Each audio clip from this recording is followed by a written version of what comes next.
निबंधात्मक dictation. चित्त की अवधारणा, गति, 100 शब्द प्रति मिनट। Be ready. 3, 2, 1 स्टार्ट। चित्त हमारे अंदर की वह प्रवृत्ति है जिसे मन का अगला आयाम कहकर संबोधित किया जाता है। चित्त का अर्थ चेतना है, जो स्मृतियों से पूरी तरह अलग एवं भिन्न है। चित्त का मुख्य अर्थ है चेतना। इसके अन्य प्रमुख स्वरूपों को जानकारी, मान्यता एवं भावना की संज्ञा दी गई है। मानव के अंतःकरण के रूप में यदि इसे देखा जाए तो मन, बुद्धि, चित्त और अहंकार के रूप में हम इसे देख सकते हैं। चित्त हमारे मन की एक ऐसी मनोस्थिति है जिसके एकाग्र रहने पर चित्त की वृत्तियां स्वयं कार्य करती है। यह एक ऐसा योग है जिसमें चित्त की एकाग्रता को महत्वपूर्ण स्थान दिया जाता है। चित्त का संबंध योग से विशेष रूप से जोड़ा जाता है। योग के माध्यम से योगी यह आशा की जाती है कि वह एक ऐसा चमत्कार करे अथवा अपने योग से कुछ ऐसी कलाकारी पेश करे जिसके बलबूते पर वह अपने विलक्षणता को भी प्रमाणित कर सके। पैरा। चित्तवृत्ति एक ऐसा योग है जिसमें अनुशासन को विशेष महत्व दिया जाता है। इसके अतिरिक्त चित्तवृत्तियों के निरोध का योगानुशासन करने से मस्तिष्क में बिखराव रुक जाता है एवं इसके साथ साथ औचित्य अपनाने पर अंकुश भी लगता है, जो हमारे अंतःकरण, मस्तिष्क एवं स्वास्थ्य के लिए उपयुक्त होती है। चित्त किसी वस्तु का वह व्यक्तिगत अनुभव है जो प्रतिपल परिवर्तित होती रहती है। विभिन्न भाषाओं में मन के विषय में विभिन्न प्रकार की धारणाएं, अनुभव एवं विचार व्यक्त किए गए हैं। बौद्ध धर्म के मतानुसार मन के लिए संस्कृत के चित्त शब्द का विशेष प्रयोग किया गया है, जिसका प्रयोग अत्यंत व्यापक रूप से किया जाता है। पैरा। चित्त की वृत्तियां मुख्य रूप से संस्कृत का शब्द है जिसका पूर्ण अनुवाद करना संभव नहीं है, परंतु इसके बावजूद देखा जाए तो सुविधा के लिए हम कह सकते हैं कि इसका संबंध अमूर्त मनोभाव और तिथियों से है, जो किसी इंसान के पांचों इंद्रियों द्वारा अपने परिवेश से ग्रहण की जाती है। अंग्रेजी में इसे हम कह सकते हैं। चित्त की वृत्तियों का वर्णन हमारे समृद्ध एवं प्राचीन भारतीय मूल चिंतन में की गई है। इसके अतिरिक्त भारतीय दर्शन में भी इसकी चर्चा है, जिसका मुख्य रूप से उल्लेख किया गया है। पैरा। चित्त की संबंध में पतंजलि का मानना है कि चित्त की वृत्तियों को चंचल होने से रोकना वास्तविक रूप से योग कहलाता है। इसके अतिरिक्त अपने मन को अधिक भटकाने एवं अस्थिर रखने की प्रक्रिया को इसके विपरीत रखना योग का ही दूसरा रूप है। योग की दृष्टि से चित्त का विशेष योगदान है, जो योग के माध्यम से अपनी महत्वपूर्ण भूमिका निभाती है। पतंजलि के कथन अनुसार 3 प्रमुख चित्त भूमि अर्थात क्षिप्त, विक्षिप्त एवं मूढ़ ऐसी चित्त भूमियाँ हैं जिनमें योग भी नहीं किया जा सकता है। योग की प्रक्रिया के अंतिम 2 चित्त भूमि अर्थात निरुद्ध एवं एकाग्र में ही संभव है। पैरा।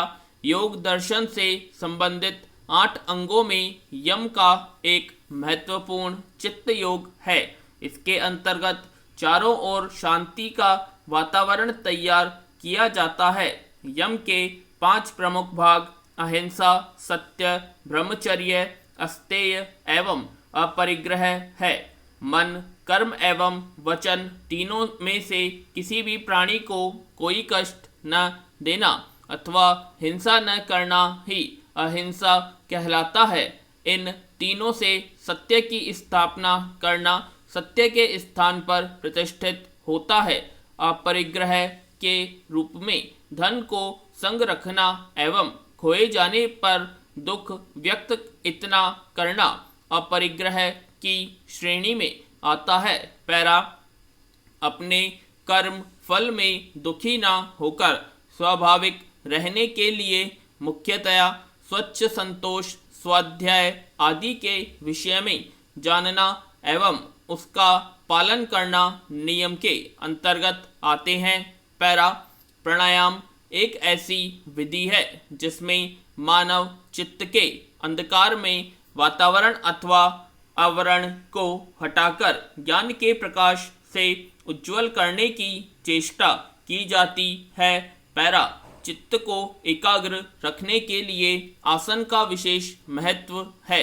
शांति एवं सुखपूर्वक बैठने की प्रक्रिया आसन कहलाती है। इससे चित्त के शांत भाव की अनुभूति होती है। अपने चित्त को एकाग्र करने की एक ऐसी विधि अथवा प्रक्रिया है जिसमें मनुष्य अपने एक ही लक्ष्य पर अपना ध्यान केंद्रित रखता है तथा निरंतर उसी लक्ष्य के लिए संघर्ष करता है। इससे उसका चित्त एक ही स्थान पर केंद्रित और ध्यानमग्न रहता है। पैरा जब इंद्रियां अपने विषयों से अलग हो जाती हैं तो वह प्रत्याहार के अंतर्गत आती हैं। प्रत्याहार योग से संबंधित एक ऐसी विधि है जिसमें योगी अपने इच्छा अनुसार अपनी आत्मा को शरीर से अलग कर सकता है। इसके अतिरिक्त उसे निकालकर हाथ में रखी किसी वस्तु की तरह पुनः ग्रहण कर सकता है।